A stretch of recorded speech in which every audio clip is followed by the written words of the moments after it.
My name is Julie Longbreak. Okay, awesome, Julie.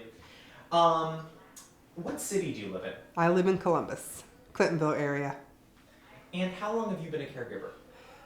I've been a caregiver since December 5, 2022. So that's 686 days, but who's counting? But yes. Do any of your own children live with you? No, no. I just have one child. She does not live with me. And how many kinship children? 3. I have eldest granddaughter. She's 8. Middle child, grandson. He's 6, and then the youngest is 3, girl. Gotcha. And what is your relationship to them? I am the maternal grandmother. Gotcha. And what is your legal relationship to them? Do you have custody, no custody? I have temporary commitment custody, and Wednesday hopefully is legal custody. So, fingers crossed. Excellent. And what is the reason the children came into your care? Well, unfortunately, my daughter has chosen a different path in her life, and CPS got involved, and she's not able mentally and physically, financially, to be able to help them and raise them. So that's why I took over. Gotcha. Do you have support from others, family, friends, neighbors, church? Well, I'm also the caregiver of my 90-year-old dad. So we live with him in my childhood home. My siblings are very helpful, and then my friends are quite helpful too. So I've got a good support system. Good. What are the challenges, and how could these be improved? I think financially it's the biggest challenge. Not only that, but caretaking.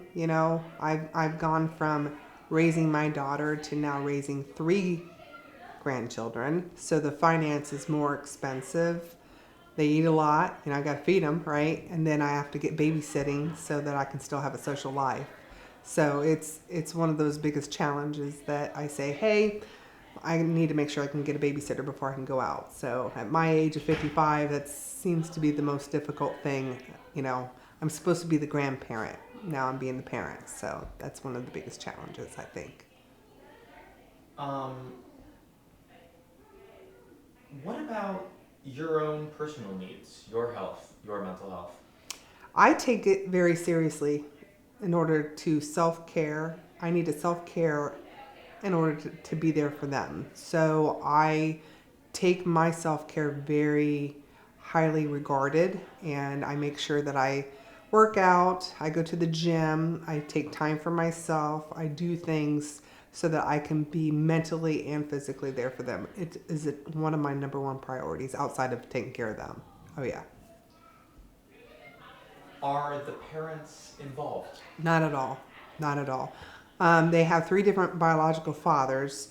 The dad of the youngest is somewhat involved, but over from a supervised visitation only. And so I'm more or less doing this all by myself. I'm a single grandparent. So, yeah. What are the rewards? Watching them grow, watching them learn, being with them and seeing how safe they are, how happy they are, their involvement, me being able to direct them. I am a Gen X, so I raised as a Gen X, but they're doing great. They're blossoming. And I know this is why I'm here. This is why I'm doing this. What are the hopes for the children in your situation? Reunification with the parents, long-term responsibility?